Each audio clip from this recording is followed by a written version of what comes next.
जय हिंद साथियों, आप सभी का स्वागत है सभी के अपने channel SSDS education research centre पर। साथियों, आज का ये वीडियो जो है ये SSC GD की तैयारी करने वाले उन छात्र छात्राओं के नाम है जिनकी तैयारी थोड़ी कम है या जिनकी तैयारी ठीक है। देखिए, जिनकी तैयारी कम है उनकी तैयारी यहाँ से कंप्लीट हो जाएगी और जिनकी तैयारी ठीक है वो लोग यहाँ से क्या करेंगे, रिवीजन कर सकते हैं। तो यानी कि कंप्लीट रिवीजन करेंगे साथियों, हिंदी का, सामान्य ज्ञान का, करंट अफेयर का और रीजनिंग का और मैथ का। यानी कि जैसे आपके इस बार सवाल आएंगे हूबहू साथियों, आपको वही क्वेश्चंस मैंने लगभग लिए हुए हैं। तो हिंदी के सबसे पहले 20 क्वेश्चंस आप लोग देखेंगे और आपके एग्जाम में भी आपके 20 क्वेश्चन आते हैं। मैं अगर कहता हूं सेम टू सेम यही 20 सवाल आ जाते हैं तो आपका स्कोर कितना रहना चाहिए, आज आप ये हमें बताएं कमेंट सेक्शन में। तो ठीक है ना साथियों, अपने स्कोर को रिसीव करने के लिए लग जाइए। पहला सवाल आपकी स्क्रीन पर बोला जा रहा है, क्रय का साथियों विलोम क्या होता है। देखिए, अगर हम क्रय की बात करें तो क्रय का मतलब होता है कोई चीज खरीदना, और खरीदने का विलोम क्या होता है, बेचना, और बेचने का विलोम किसे बोला जाता है, विक्रय। तो क्रय का विलोम विक्रय। देखिए, क्रय का विलोम विक्रय, दोनों बात आप लोग याद रखेंगे। उसके बाद देखिए साथियों, उदय का विलोम आपसे पूछा जा रहा है। यानी आपने देखा होगा साथियों कि सूर्यास्त, यानी कि सूर्य अस्त हो गया, यानी कि आपने सुना होगा सूर्य उदय हो रहा है। तो सूर्य उदय हो रहा है यानी कि मैं कह सकता हूं कि अस्त का विलोम क्या हो जाएगा, उदय, और उदय का विलोम क्या हो जाएगा, अस्त। यानी कि जिनका भी आंसर ऑप्शन नंबर डी है, मैं कहूंगा आंसर आपका बिल्कुल करेक्ट है। अगला सवाल आपकी स्क्रीन पर आपसे पूछा जा रहा है कि अग का विलोम क्या होगा। देखिए, अग का विलोम क्या होगा साथियों, यहां पर आपका विज्ञ होगा, इसका राइट आंसर ए हो जाता है। नेक्स्ट नंबर का सवाल, अंधेरे में तीर चलाना, इस मुहावरे का मतलब क्या होता है ये बताना है। देखिए, अंधेरे में तीर चलाना साथियों, इधर उधर करना नहीं, टाल मटोल करना नहीं, व्यर्थ श्रम करना नहीं, लक्ष्य विहीन प्रयास करना। यानी कि लक्ष्य विहीन प्रयास करने को क्या बोला जाता है, अंधेरे में तीर चलाना बोला जाता है। उसके बाद देखिए, अगला क्वेश्चन आपकी स्क्रीन पर बोला जा रहा है, मीठी छुरी चलाना, इस मुहावरे का मतलब क्या होता है, आकर्षित करना नहीं, विश्वासघात करना। बिल्कुल राइट आंसर यही होता है आपका, विश्वासघात करना एक तरीके से इसको बोला जाता है। उसके बाद अगला जो है क्वेश्चन की बोला जा रहा है, गाल फुलाने का मुहावरा क्या होगा। साथियों, अगर आपने इस वीडियो को अभी तक लाइक नहीं किया तो तुरंत इस वीडियो को लाइक करिए, और जो लोग चैनल पर नए हैं और अभी तक चैनल को सब्सक्राइब नहीं किया तो चैनल को प्लीज तुरंत सब्सक्राइब कर लीजिए, क्योंकि यहां से आपकी SSC GD 2025 की कंप्लीट तैयारी करवाई जाएगी। तो डेली आपको ये सवाल मिल जाएंगे। मैं कोशिश करता हूं कि आपको डेली क्लास दूं, लेकिन किसी दिन मैं SSC GD 2025 की क्लास नहीं दे पाता हूं, तो थोड़ा आप लोग इंतजार करेंगे, क्लास आपको बहुत मिल जाएंगे। ऑलरेडी मैं लेकर रखा हूं, कुल मिला के आपको डेली क्लास मिलेगी, ऐसी मैं एक्सपेक्ट करता हूं। अगर ना हो पाए तो आप लोग माफ कीजिएगा। तो गाल फुलाने को क्या बोला जाता है, रूठना। यानी कि रूठना यहां पर बोला जाता है, राइट आंसर ए हो जाता है। अगला क्वेश्चन बोला जा रहा है कि कुछ लाभ पाने की चाह, यानी कि वाक्यांश के लिए एक शब्द। देखिए, कुछ लाभ पाने की चाह को बोला जाता है लिप्सा, जिनका भी आंसर यहां पर ऑप्शन नंबर सी के साथ है, मैं कहूंगा बिल्कुल राइट है। जो पहरा देता है उसको रक्षक बोलेंगे, या सेवक कहेंगे, या प्रत्यागत बोलेंगे, या प्रहरी बोलेंगे। देखिए, जो पहरा देता है उसको साथियों प्रहरी बोला जाता है, राइट आंसर डी वाला होता है। अगला क्वेश्चन आपकी स्क्रीन पर बोला जा रहा है कि नीचे दिए गए उचित वाक्यांश के लिए विकल्पों में चुन, मतलब कि अभूतपूर्व का आपको बताना है। देखिए, जो किसी को अभियोग लगाए, मतलब जिस पर अभियोग लगाया गया हो, नहीं, जो पहले घटित ना हुआ हो उसको बोला जाता है अभूतपूर्व। यानी कि जिनका भी आंसर यहां पर ऑप्शन नंबर सी के साथ है, मैं कहूंगा आंसर आपका बिल्कुल राइट जाता है। अगला क्वेश्चन है, बोला जा रहा है कि सही वर्तनी वाले शब्द का चयन करिए। यानी कि यहां पे पूछा जा रहा है कि संसारिक कैसे लिखा जाएगा। तो संसारिक ऐसे लिखा जाएगा, ये आपका क्या होगा, ये आपका संसारिक। तो ऐसा कहां पर लिखा हुआ है, ऐसा ऑप्शन नंबर डी में लिखा हुआ है, राइट आंसर आपका डी के साथ जाएगा। अगला क्वेश्चन आपकी स्क्रीन पर बोला जा रहा है कि सही वर्तनी वाले शब्द का चयन करिए। देखिए, यहां पर परिस्थिति कैसे लिखा जाएगा। देखिए, परिस्थिति ये तो हो गया, ये तो पारिस्थित हो गया, और ये आपका बिल्कुल। देखिए, परिस्थिति कैसे लिखा जाता है, आपका ऑप्शन नंबर सी में जैसे लिखा हुआ है, आंसर आपका बिल्कुल सी के साथ जाएगा। अगला क्वेश्चन आपकी स्क्रीन पर बोला जा रहा है कि इनमें से कालिदास यानी कि सही वर्तनी किसकी है। तो कालिदास कौन से ऑप्शन में बिल्कुल राइट लिखा हुआ है। तो कालिदास आप कैसे लिखते हो, जैसे ऑप्शन नंबर ए में लिखते हैं क्या ऐसे लिखते हो। देखिए बिल्कुल जैसे आप लोग आंसर नंबर ए में लिखते हो वहां पर आपका बिल्कुल राइट हो जाता है। उसके बाद बोला जा रहा है कि शुद्ध वाक्य इसमें से बताइए कि शुद्ध वाक्य इसमें कौन सा। देखिए काम पूरा कर डालो नहीं तो जुर्माना होगा, ये शुद्ध वाक्य है मुझे तो नहीं लग रहा है। देखिए इस समय सर्दी है, ये सर्दी गलत लिखा हुआ है, और दोस्त तुम्हारा है दोस्त गलत लिखा हुआ है। देखिए यहाँ पर दोस्त तुम्हारा है ये भी गलत है। अगला क्वेश्चन वक्त निकल जाता है पर बात याद रह जाती है। Right answer option number D के साथ जाता है गाइस, राइट आंसर आपको ऑप्शन नंबर डी वाला क्लिक करिए। अगला क्वेश्चन बोला जा रहा है कि यहाँ पर अगर शुद्ध वाक्य की बात करें, उन लोगों की मनोवृत्ति ठीक नहीं लगती या खुदा की कसम गजब हो गई, इस लड़की का चाल ठीक नहीं है, यहाँ पर की होना चाहिए। ये दोनों ऑप्शन गलत कर दीजिए। अब यहाँ पर यहाँ के हवा पानी बहुत खराब है, तो शुद्ध आपका ऑप्शन नंबर ए वाला हो जाता है। अगला क्वेश्चन आपकी स्क्रीन पर रिप्रेजेंट हो रहा है, देखिए और बताइए। देखिए इसमें से आपसे अशुद्ध वाक्य बताना। उन्होंने अफवाह फैलाई, ये तो राइट लग रहा है। शर्मा जी बुलाए हैं मुझे मत मारो, देखिए शर्मा जी बुलाए ये आपको होना चाहिए, शर्मा जी अलग होना चाहिए था। Right answer option number B के साथ जाएगा। देखिए अब आपके साथ खाली जगह वाला सवाल आ रहा है और यहाँ पर आपको बताना है कि खाली जगह वाले स्थान पर कौन सा शब्द आएगा।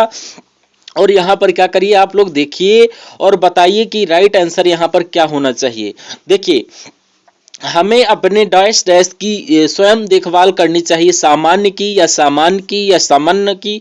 देखिए यहाँ पर ऑप्शन नंबर बी वाला राइट हो जाता है, यानी कि हमें अपने सामान की स्वयं देखभाल करना चाहिए। अगला क्वेश्चन आपकी स्क्रीन पर बोला जा रहा है क्या कि प्रकृति और कुपित होकर अपना रूप दिखाती है। देखिए कुपित होकर अपना रूप दिखाती है, तो यहाँ पर आपको देखना है कि अपना कैसा रूप दिखाएगी, तो अपना विनाशकारी रूप दिखाएगी। तो यहाँ पर आपका आंसर जो जाएगा ऑप्शन नंबर डी के साथ जाएगा।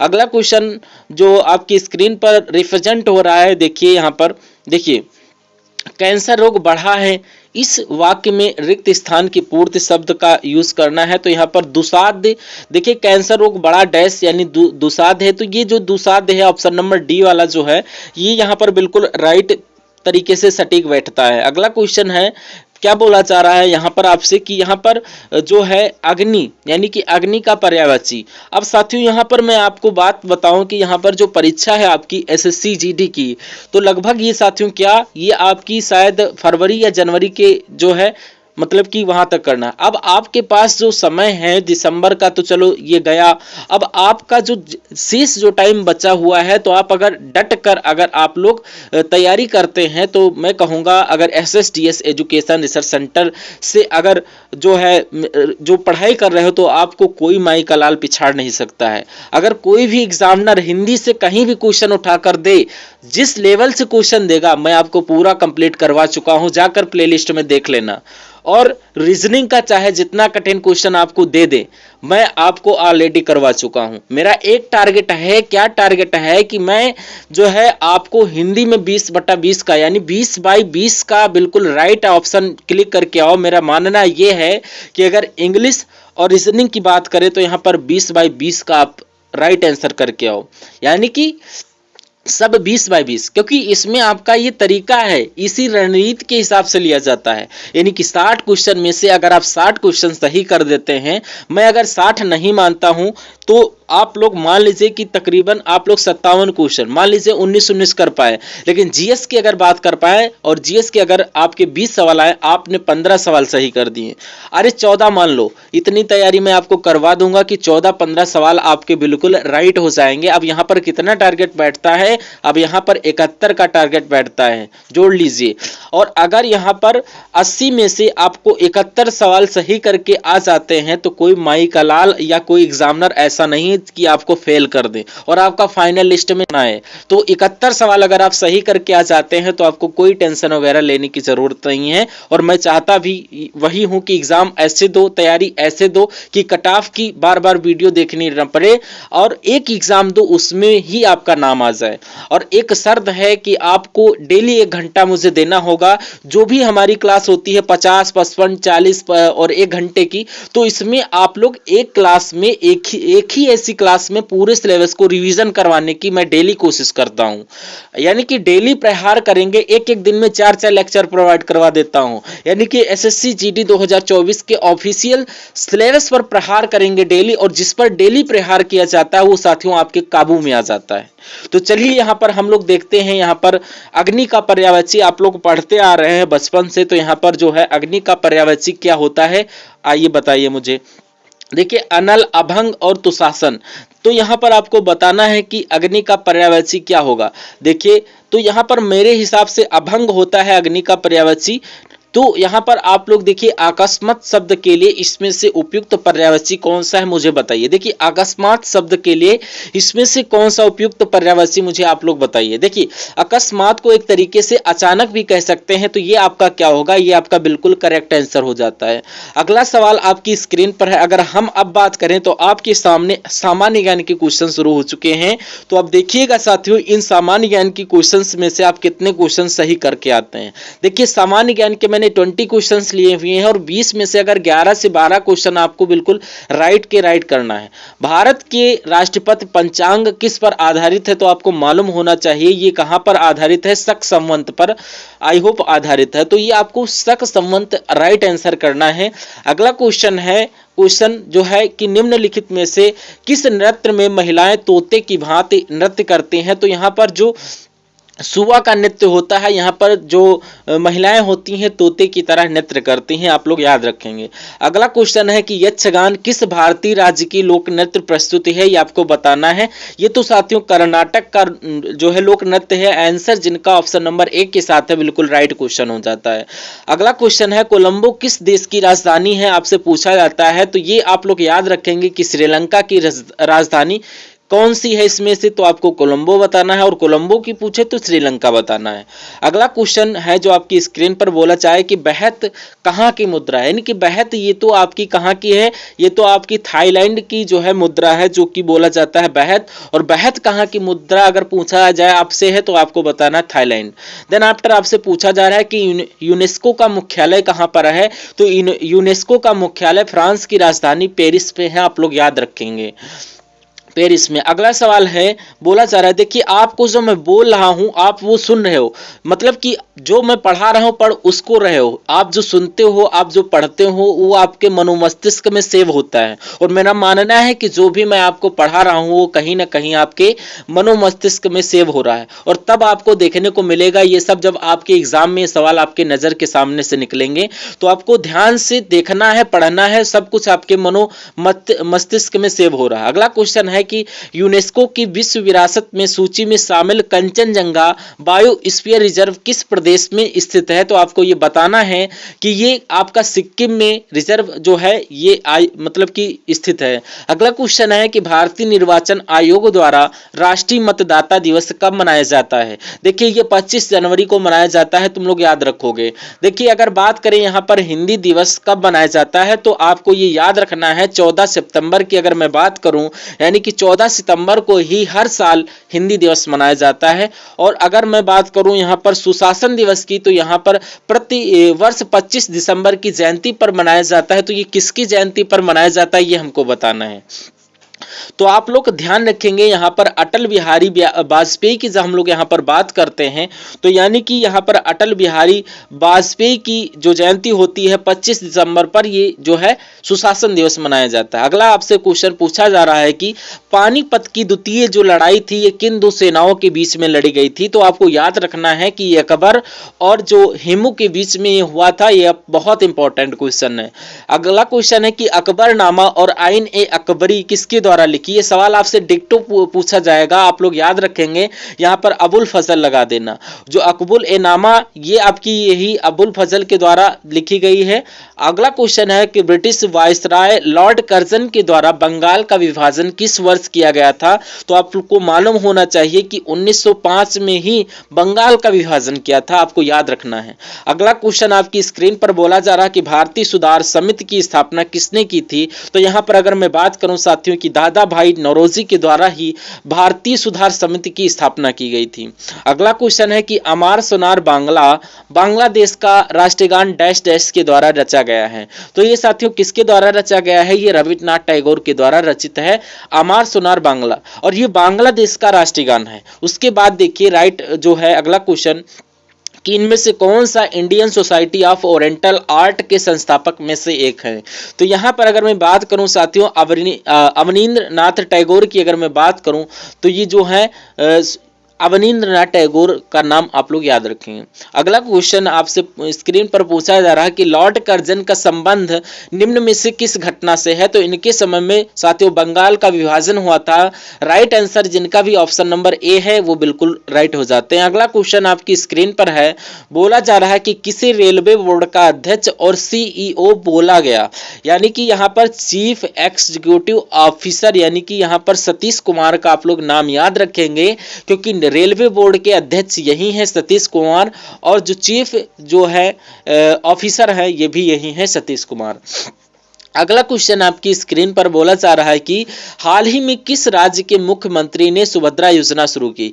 देखिए साथियों अगर मैं आपको जो पूरा पेपर हल करवाता हूं तो उसमें आपको जीके के 20 क्वेश्चन मिलेंगे और रीजनिंग के 20 सवाल मिलेंगे और हिंदी के मतलब 20 क्वेश्चन। अब 4 से 5 क्वेश्चन आपको करंट अफेयर के भी आपको देखने को मिलेंगे। अगर आप एग्जाम तक इन सभी चीजों को देखते हैं तो मेरा मानना है कुछ आपका बचेगा नहीं, सब कुछ आपका क्लियर हो जाएगा। अब यहाँ पर अगर मैं बात करूं सुभद्रा योजना की तो ये किसकी, ये बहुत इंपॉर्टेंट योजना है, ये उड़ीसा राज्य के द्वारा शुरू की गई है। ये किस राज्य के मुख्यमंत्री ने शुरू की है, तो यहाँ पर उड़ीसा के मुख्यमंत्री ने स्टार्ट किया है। उसके बाद देखिए किसने बाल अवस्था सुरक्षा को बढ़ावा देने के लिए आरंभ कार्यक्रम शुरू किया है। आरंभ कार्यक्रम की अगर मैं बात करूं तो पंजाब के द्वारा शुरू किया गया है आरंभ कार्यक्रम। ये बात साथियों आपको मालूम होना चाहिए। आंसर यहां पर जिनका ऑप्शन नंबर सी है मैं कहूंगा बिल्कुल राइट आंसर हो जाता है। अब यहाँ पर अगर मैं बात करूं तो यहाँ पर आपके सामने जो रीजनिंग के टॉप लेवल के क्वेश्चन स्टार्ट होंगे और आप सभी को पता है कि अगर मैं रीजनिंग की बात करूं तो आपके एग्जाम में 20 क्वेश्चंस आएंगे और आपके एग्जाम में 20 क्वेश्चंस आएंगे, बट यहाँ पर मैं आपको 20 क्वेश्चन कराऊंगा। ऐसे ही अगर आपको 20 क्वेश्चंस देखने को मिलते हैं तो आप कितने क्वेश्चन सही करते हो, और मैं अगर टारगेट दे रहा हूं कि ऐसा सवाल अगर आपका आ सकता है तो आपकी जो कट ऑफ जो जा सकती है तो 13 से ऊपर जाएगा, 13 से कम का स्कोर नहीं होना चाहिए 20 सवालों में। तो अगर इस सवाल की मैं अगर बात करूं तो यहां पर क्या होता है साथियों, स्नूकर को क्या लिखा जाता है 8 लिखा जाता है और रोब को 5 लिखा जाता है, तो क्रिकेटर को क्या लिखा जाएगा।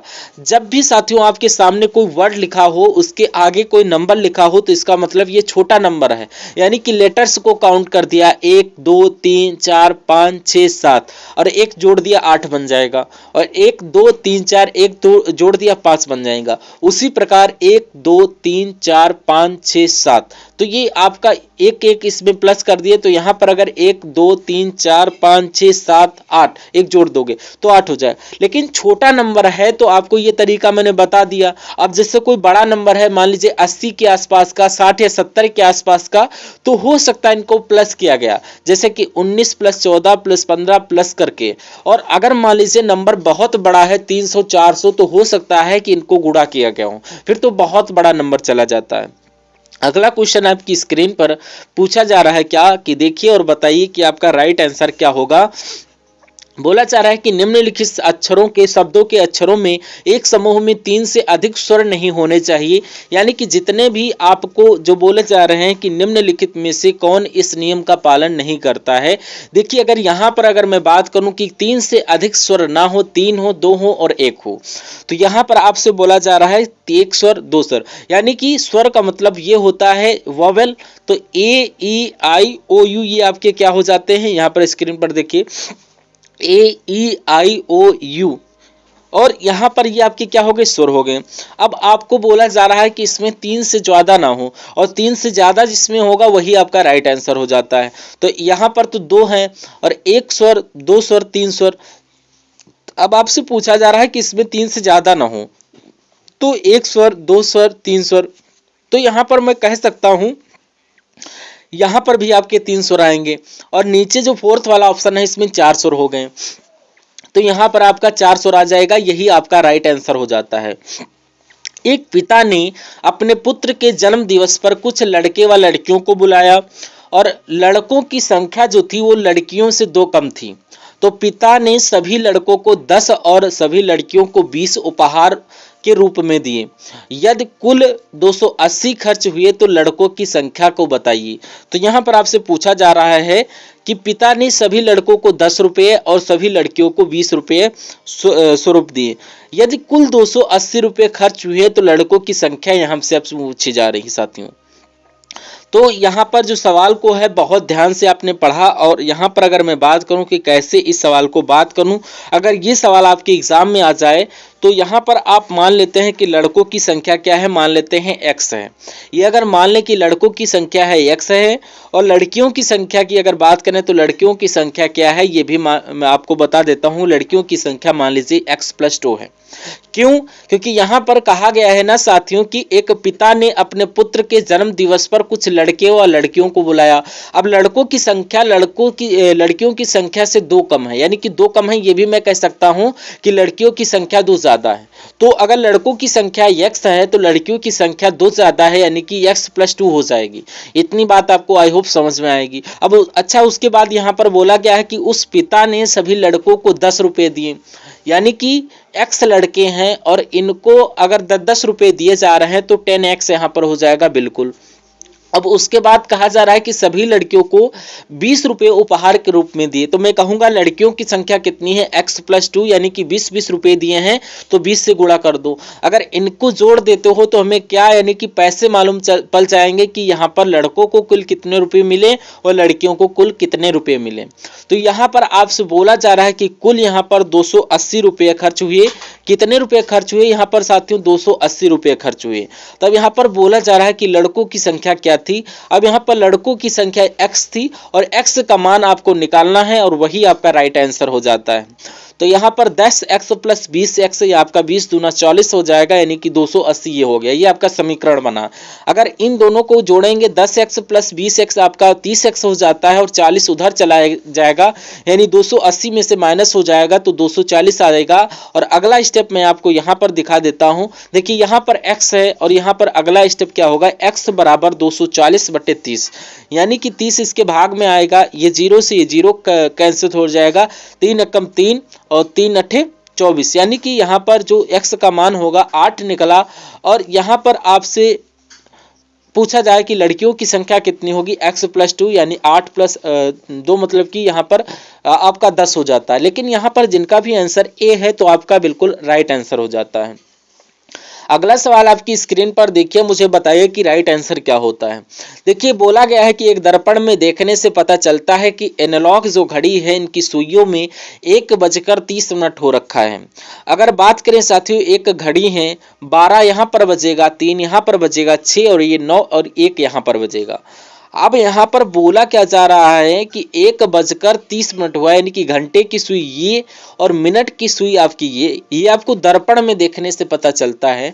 और आपसे पूछा जाए कि ये सही समय क्या होगा, अगर हम दर्पण में ना देखें, एक रियल तरीके से देखें, तो ये ऐसे करके टेढ़ी है तो इस तरफ से आपकी ये क्या हो जाएगी, ये जो सुई है इस तरफ से ऐसे है तो इस तरफ से टेढ़ी हो जाएगी और ये ऐसे हो जाएगी। तो मैं कहूँगा कि 10:30 हुआ है, तो इसलिए आपका right answer option number A के साथ जाएगा।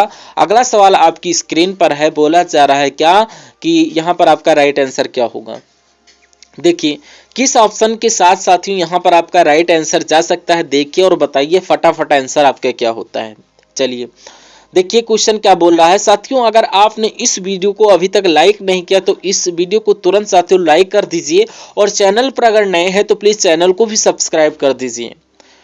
और इसको मैं थोड़ा एक तरीके से ऐसे लिख देता हूं, अभी आपको नहीं समझ में आ रहा है लेकिन अभी आपको समझ में आएगा। ये 45वें नंबर का सवाल है, ये लिखा हुआ 15, देखिए 15 और ये आपका लिखा हुआ है 25। देखिए 15 हो गया, ये 25 है, और फिर उसके नीचे 30 है, और फिर उसके आगे आपका 60 है नीचे, मतलब उसके आगे 240 है, फिर यहाँ पर 100, फिर 400, और फिर आपका यहाँ पर क्वेश्चन मार्क है और बॉक्स बना हुआ है, ये 480 है। तो इस प्रकार आपको बताना है।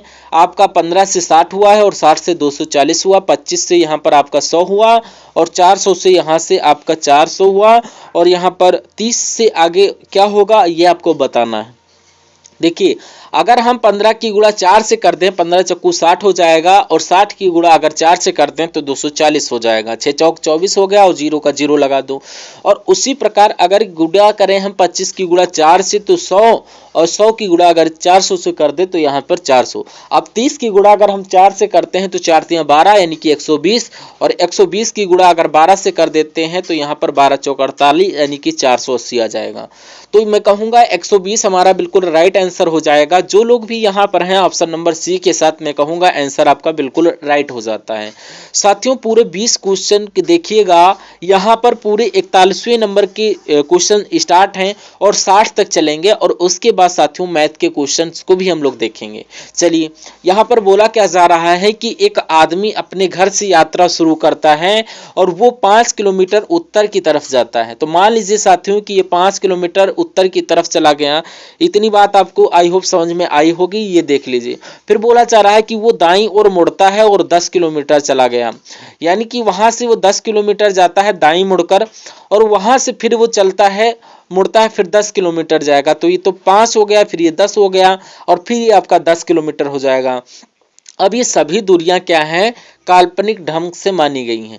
तो यानी कि सभी दूरियां आपकी क्या हो जाएंगी। ये इसका घर था, तो मान लीजिए ये दूरी साथियों क्या पूछी जा रही है, तो ये इसकी दूरी ये साथियों कितनी है, जब ये 10 है ना, देखिए ये जब ये 10 है तो ये भी 10 हो जाएगी। तो ये 10 जब है, ये 10 नहीं होगा साथियों, पता कितनी होगी, ये कितनी हो जाएगी। यहाँ पर देखिए अगर यहाँ से हम देखें तो यहाँ से ये तो हमारी 5 ही मिलेगी, तो ये एक दूरी साथियों कितनी हो जाएगी, 5। तो ये आपसे पूछी जा रही कर्ण की, तो कर्ण ये आपको पता होता है, ये कर्ण होता है, ये लंब होता है, ये आधार।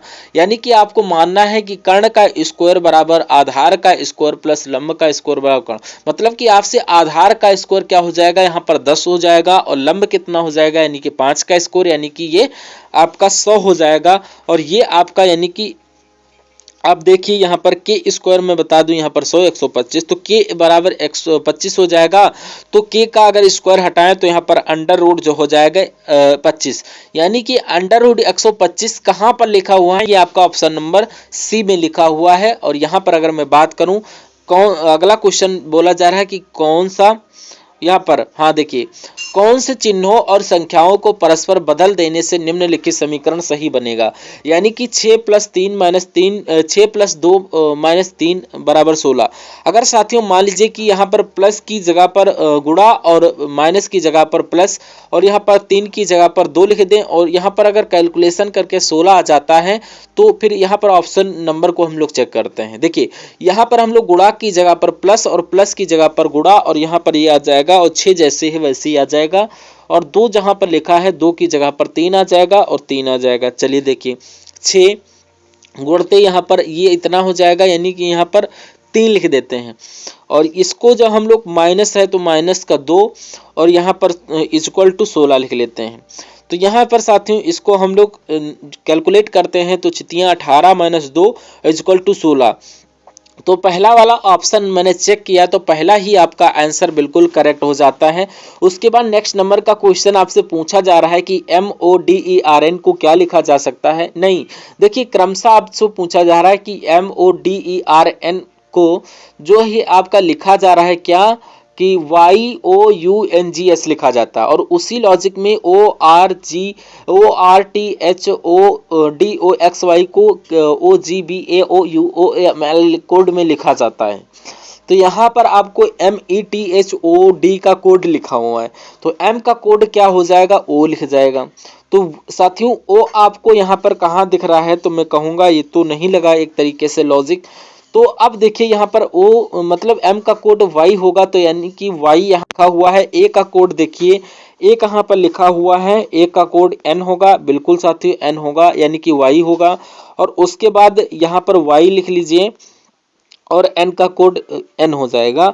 और उसके बाद टी देखिए कहाँ पर लिखा हुआ, जरा अगर टी हम लोग मान लेते हैं साथियों, ये आपका टी कहाँ पर लिखा हुआ है, ये आपका टी यहाँ पर लिखा हुआ है, हम इसको मान लेते हैं, टी हमने मान लेता टी की जगह पर। फिर इसके बाद हम लोग देख देते हैं यहाँ पर बी।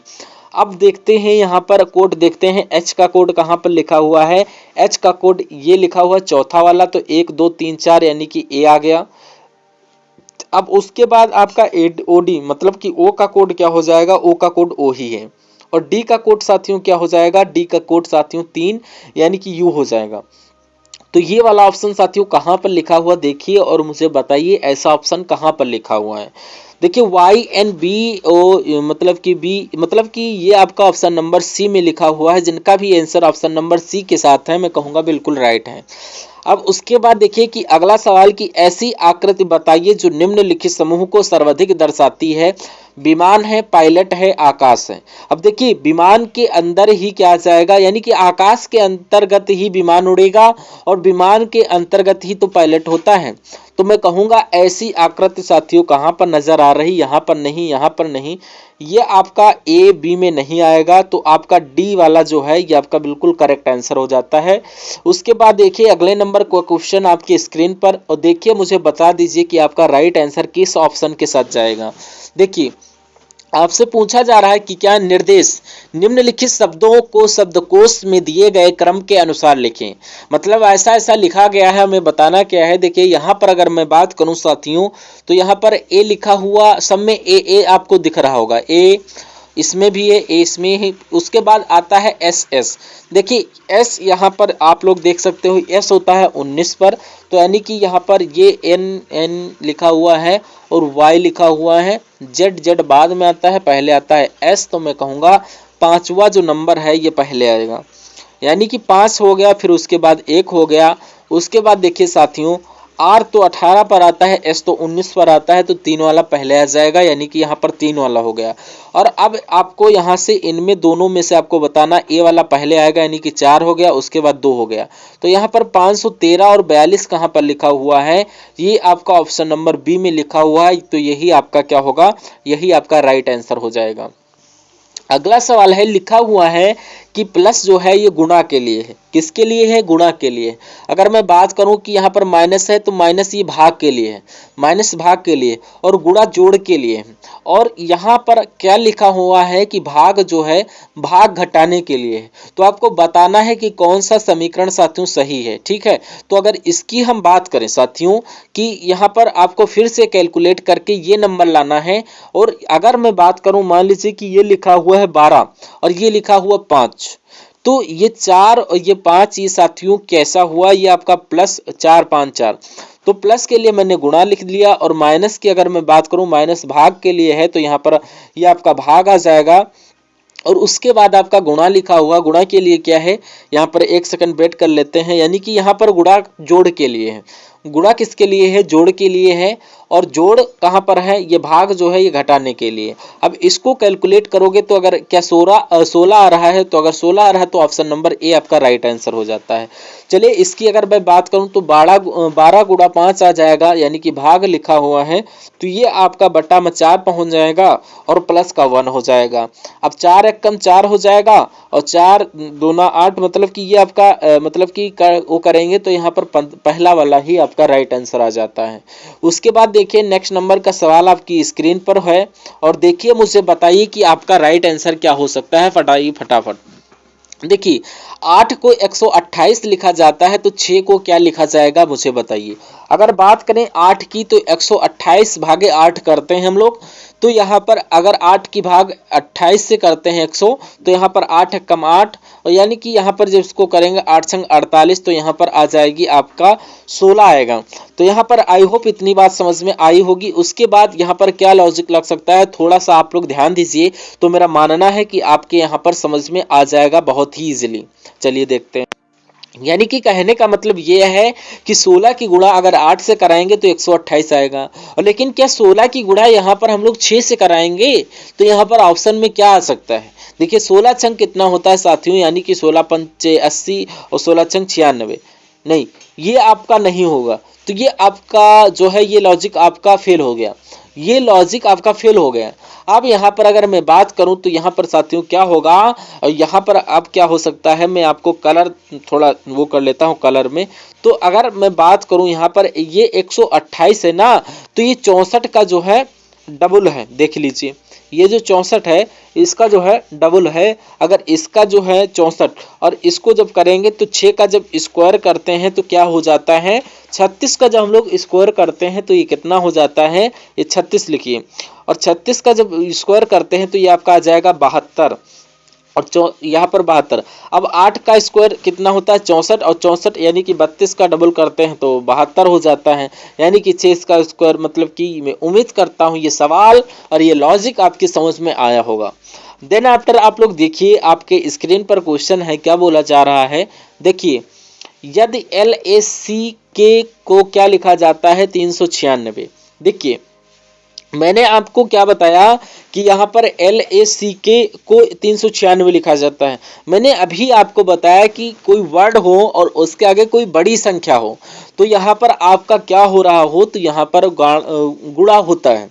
और अगर इनकी हम लोग 12 गुणा 1 गुणा 3 गुणा यानी 11, अगर 12 की गुणा 3 से करवा देते हैं यानी कि 12 3 36 और यहाँ पर आ जाता है 6 और 9 आ गया और 3 आ गया, तो बिल्कुल 396 आ गया। मैं कह सकता हूँ कि 2 गुणा 1 गुणा 3 गुणा 11 मतलब कि 11 3 33 और 33 दूना कितना होता है 66 और आपका 66 बिल्कुल राइट आंसर हो जाता है। और जिनका भी आंसर ऑप्शन नंबर ए है मैं कहूँगा आंसर आपका बिल्कुल करेक्ट है। अब उसके बाद आपको बताना है कि जैसे 36 से यहाँ पर 50 बनाया गया है और उसी प्रकार 64 से यहाँ पे क्या बनाया जा सकता है 82 78 72 या 70। तो फटाफट आंसर आप लोगों का आना चाहिए। अगर मैं बात करूं यहाँ पर 36 की और यहाँ पर 50 की, तो अगर हम इसको 6 का स्क्वायर मान लेते हैं तो क्या ये हमारा 7 का स्क्वायर हो सकता है? बिल्कुल, बस एक एक्स्ट्रा है। यानी कि अरे भाई 6 का स्क्वायर 36 होता है और 7 का स्क्वायर 49 होता है, लेकिन एक घटाना पड़ेगा आपको। चलिए कोई प्रॉब्लम नहीं। ये होता है साथियों 8 का स्कोर, यानी कि 9 का स्कोर जब हम लोग करेंगे तो यहाँ पर कितना होता है, ये 8 का स्कोर हो गया और 9 का स्कोर करते हैं तो यहाँ पर 81 हो जाता है। तो एक आपको बढ़ाने की बात चल रही है, तो यहाँ पर अगर एक हम बढ़ाते हैं तो यहाँ पर एक बढ़ाना पड़ेगा, यानी कि यहाँ पर जो नंबर आएगा ये 82, मतलब कि 82 81 प्लस 9 9 81 और प्लस 1 यानी कि 82। ये किस वाले ऑप्शन में है, तो ये आपका ऑप्शन नंबर ए में है, तो यही आपका राइट आंसर हो जाता है। अगला क्वेश्चन आपकी स्क्रीन पर बोला जा रहा है, देखिए और बताइए राइट आंसर किस ऑप्शन के साथ जा सकता है। कह रहा है कि ऊष्मा का संबंध जैसे कैलोरी से है वैसे ध्वनि का संबंध किससे होगा, नॉट से, डेसिबल से, रिएक्टर से या जूल से। देखिए ऊष्मा का मात्रक क्या है, ऊष्मा का मात्रक कैलोरी है, तो ध्वनि का मात्रक क्या होता है, ध्वनि का मात्रक साथियों डेसिबल होता है। इसीलिए राइट आंसर आपका ऑप्शन नंबर बी हो जाता है।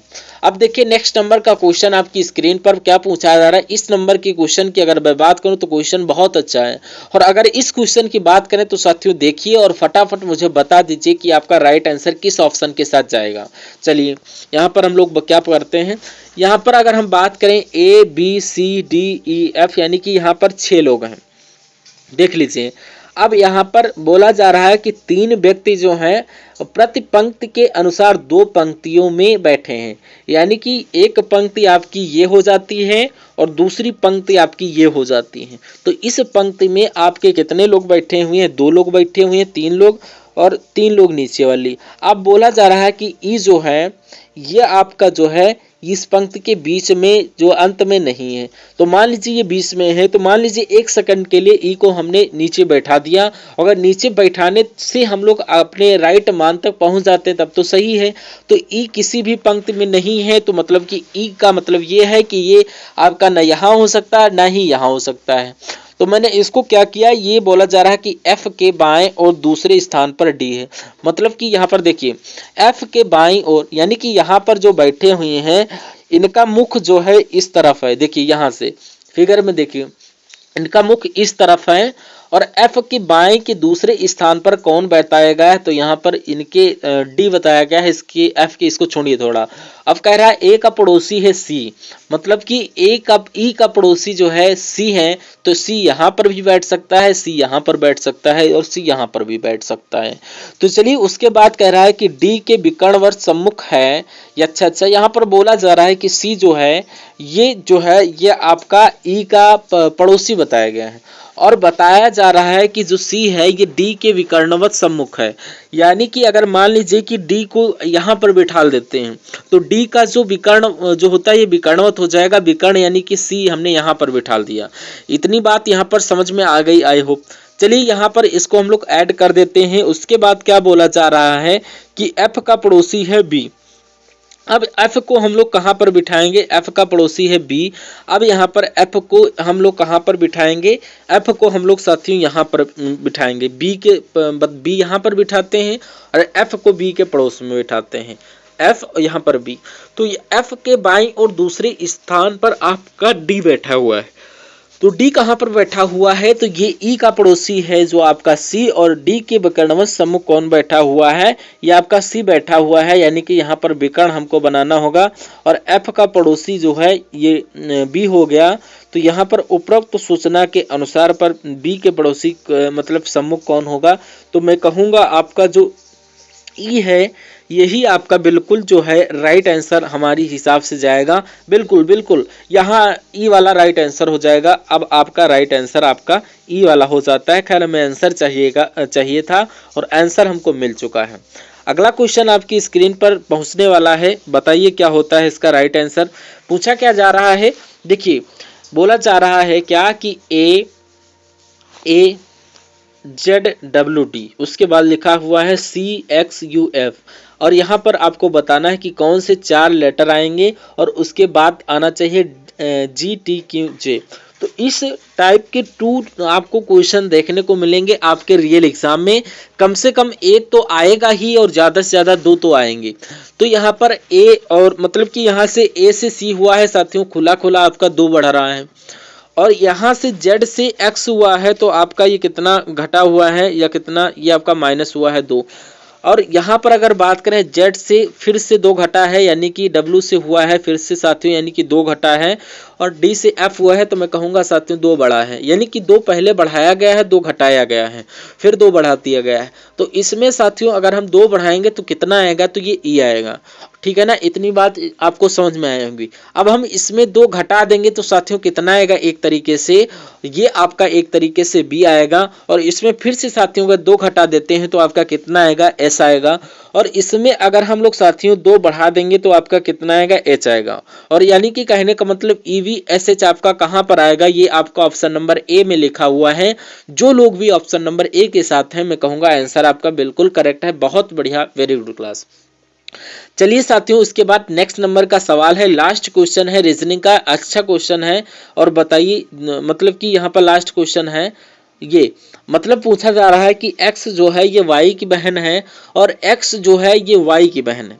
और इतनी बात आई होप आपको समझ में आई है कि y की बहन है और y की बहन के नाम क्या है, यहाँ पर x है। तो माइनस हम लोग बना देंगे, यानी कि स्त्री के लिए हम लोग x और y लिख के माइनस बना देंगे।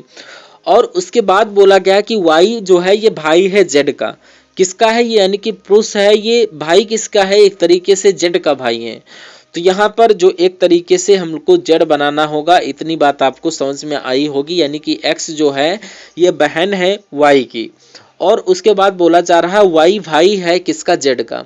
तो y जो है बताया गया कि z का, और उसके बाद z पति है p का। तो z की अगर बात करें तो z किसका पति हो जाएगा, p का, यानी कि ये पुरुष है और ये साथियों स्त्री। इतनी बात आपको समझ में आ गई। उसके बाद बोला जा रहा है z पति है p का है, o पिता है y का, यानी कि y का पिता कौन है, o है। तो मैं कहूँगा y का बेटा, y की बेटी x होगी, y का बेटा y है ही, और y का बेटा और है z। यानी कि यहाँ पर कहा जा रहा है कि p का o से क्या संबंध है, यानी कि वो क्या बोलेगा p का। तो यहाँ पर o क्या बोला, यानी कि बेटे की बेबी को क्या बोलते हैं यहाँ पर, पुत्री नहीं, चाचा यानी कि बहन नहीं। तो यहाँ पर जिनका भी आंसर ऑप्शन नंबर डी के साथ है वो लोग बिल्कुल राइट जाएंगे, यानी कि पुत्र बधू बोला जाएगा। अब अगला क्वेश्चन लास्ट वाला है, विषम संख्याएं बताइए। 18 है, 34 है, 36 है, फिर 54। आपको बताना है कि विषम संख्या कौन सी है, तो इसमें से अलग संख्या आपको बताना है। चलिए बताइए, कहने को आपको बताना है कि कहने को ये सब संख्याएं जो हैं सम संख्याएं हैं। तो अगर मैं बात करूं 18 की, अगर बात करूं तो 18 से ये सभी विभाजित हैं, लेकिन ये 18 से है, लेकिन 34 जो है ये 18 से विभाजित नहीं है। तो मैं कहूँगा यही लॉजिक लगेगा और यही लॉजिक लगता है। तो इस प्रकार जिनका आंसर ऑप्शन नंबर ए के साथ है, आंसर आपका बिल्कुल करेक्ट है। अब बचे हुए शेष मैथ के क्वेश्चन आपको मिलेंगे नेक्स्ट पार्ट में, क्योंकि आपको जो ये लॉन्ग वीडियो हो जाता है तो प्रॉब्लम होने लगती है वीडियो अपलोड करने में। तो मिलते हैं नए शानदार इन्फॉर्मेटिव टॉपिक को, इसका पार्ट 2 आपको अवेलेबल हो जाएगा, डिस्क्रिप्शन में आपको लिंक मिल जाएगी। मिलते हैं नेक्स्ट वीडियो में, तब तक के लिए जय हिंद, वंदे मातरम।